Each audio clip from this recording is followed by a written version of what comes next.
Karen from United Way coming to you with our 3 p.m. chat.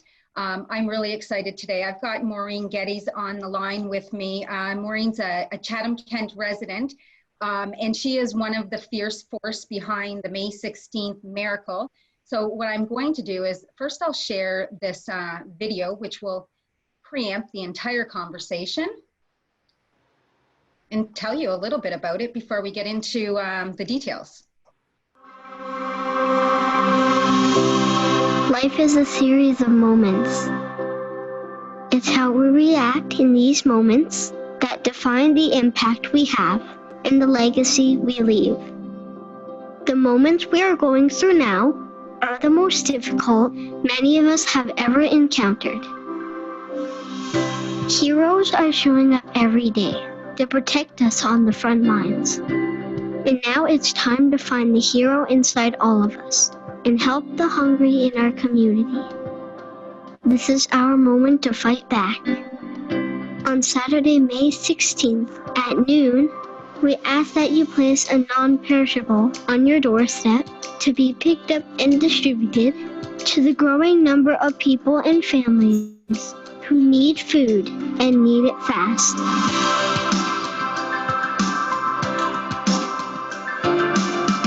If we own this moment, we will see that miracles are possible.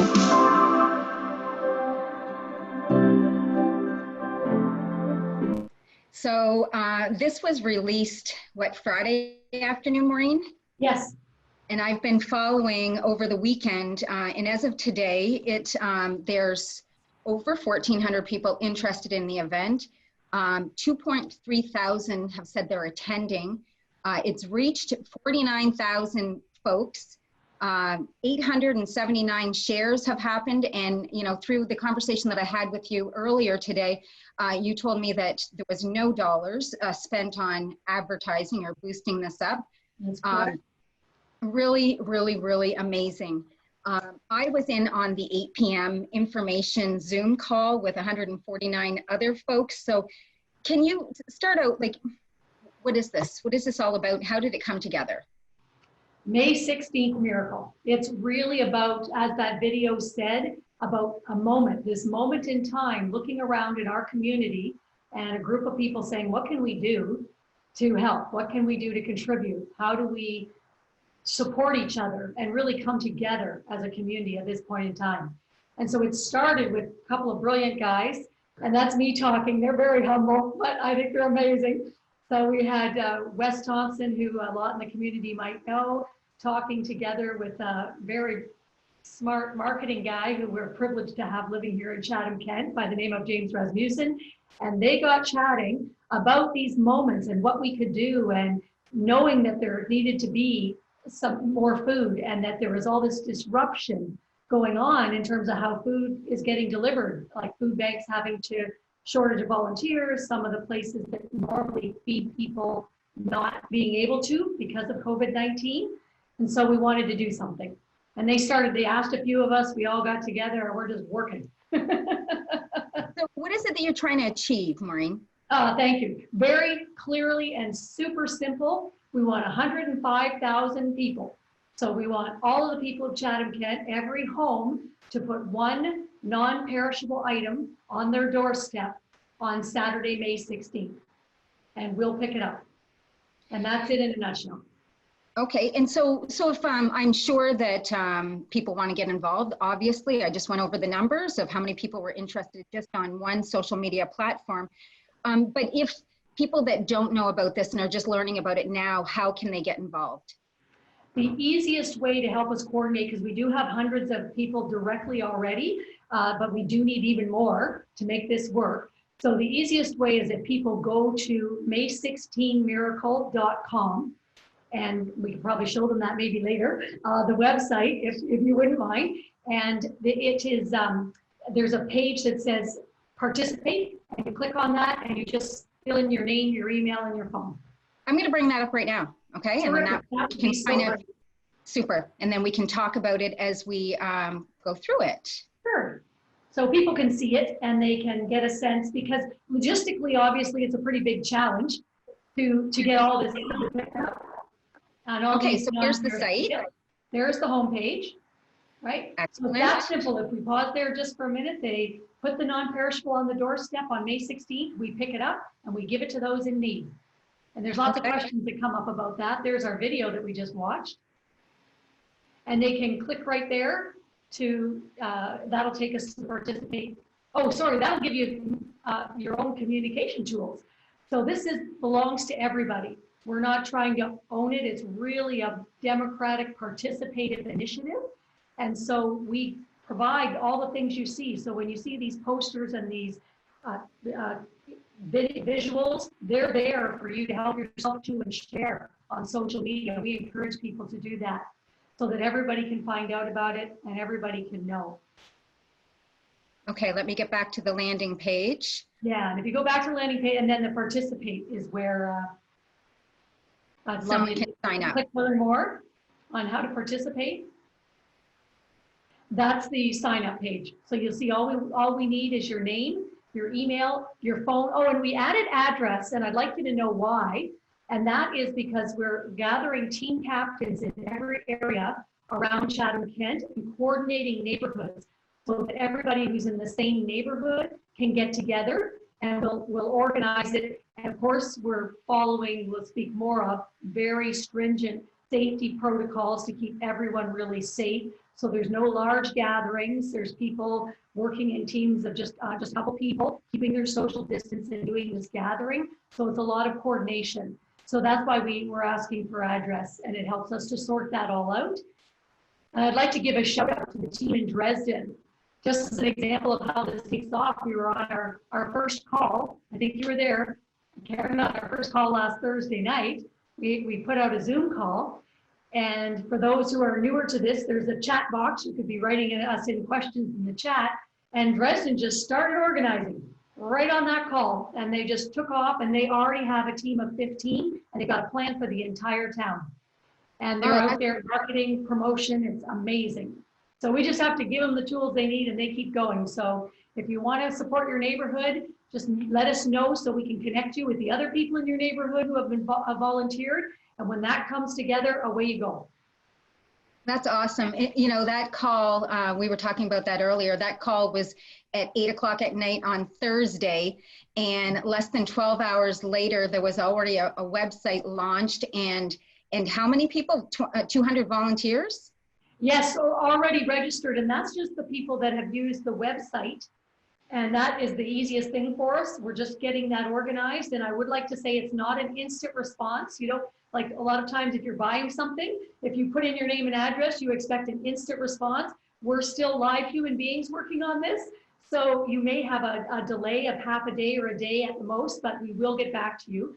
There's even more volunteers that have individually emailed and contacted a lot of us that are helping to organize. And so we're trying to have everybody go to the website just so that we don't lose track. But if you don't have access to the website or the internet, and I know some of our rural residents, that's a problem, and not everybody has it, then definitely you can contact anybody involved, and you're going to see the posters around the community, and you're going to read about it in all the papers and hear it on the radio, because the media has been phenomenal. They're all helping. Yeah. So you also mentioned that you're working with public health and Dr. Colby on tips and ways that you can ensure that volunteers are being safe. Can you expand on that? Yes, thank you. So Wes Thompson is coordinating the logistics, and all of us have been talking about it with him. And one of the key things that keeps coming up is that we are in a rapidly changing situation.